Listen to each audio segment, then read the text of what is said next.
Okay, I'm going to go over how to set up and tune your Sidewinder machine. First off,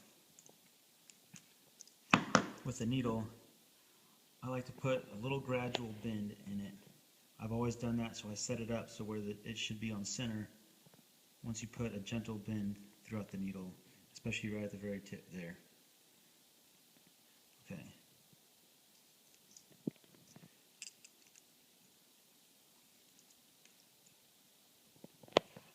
I use 2 rubber bands, and you connect. I like the black rubber bands. They seem to have a pretty good amount of tension on them. And I put it on this back screw to the front screw. Okay. Now, sometimes after a month or so of using the machine, the stroke length will grow a little bit. Ideally, it should be at about 3.5, 3.2 millimeters. And the way you check that is set the needle flush in the tube tip and extend it out. I use calipers, but you can use a metric ruler and measure. This one is right at 3.2 millimeters. It varies, like there's a sweet spot with each machine, and it varies depending on the timing inside it. Okay, if you want to change the stroke, let's set this up here. Always want to put the red down. If you put it the other way, it hits a little bit softer, just a little fast. I like to tune these at about 5.5 volts. Right now it's at 5.5 volts and has a little bit of snap to it. Before I go over the stroke length, this back screw right here controls the spring tension. It's a little set screw on the side that I'll loosen before I start messing with this. You see, turn it in, it gets quieter, so it's hitting softer right there. When I back it out, it starts hitting harder.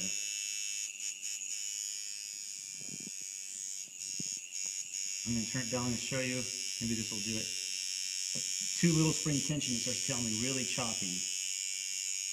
I can turn it in, sounds a lot smoother. Something else that'll make it sound choppy is if the stroke length gets too long, which I just lengthen the stroke, and now it sounds really choppy. And it's really loud. A good long stroke length, I mean, if you are using it for putting 14 liners in or whatnot, that's going to be pretty good.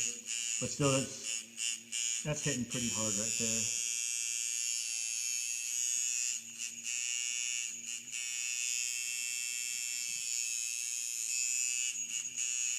Instead, I like to take it down. And the lower volts, like 5.5 volts or so, is where it's going to be a little easier to tune it and tell what's going on. Now, if the stroke length is too short, I'll show you. It's going to sound a little stuttery. Now, if you want a really short stroke length, all you have to do to counteract that is release the spring tension on the back. And you can bring it back and you can have a short stroke, soft hitting machine. And I said a little harder, a little harder. I found that for shading, I kind of like a short stroke that hits a little hard.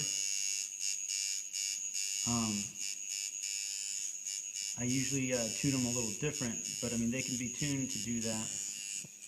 Now, if the bearing ever goes bad, or if you start like smelling a smoky smell coming out from the machine, more than likely the bearing got smoked. I've fixed this issue just recently with a different lubrication in the bearings that doesn't gravitate out and dry up. But basically, to take off the motor and to check the bearing, you loosen up this little screw here that holds the front rubber band, and out comes the motor. Take the bearing off, just like that.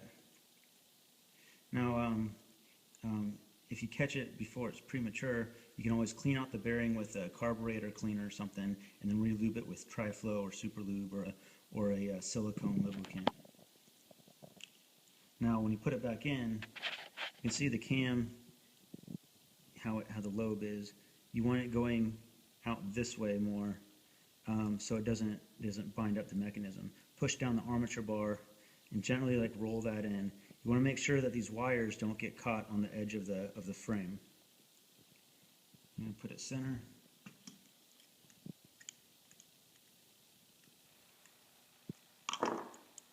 And there you go.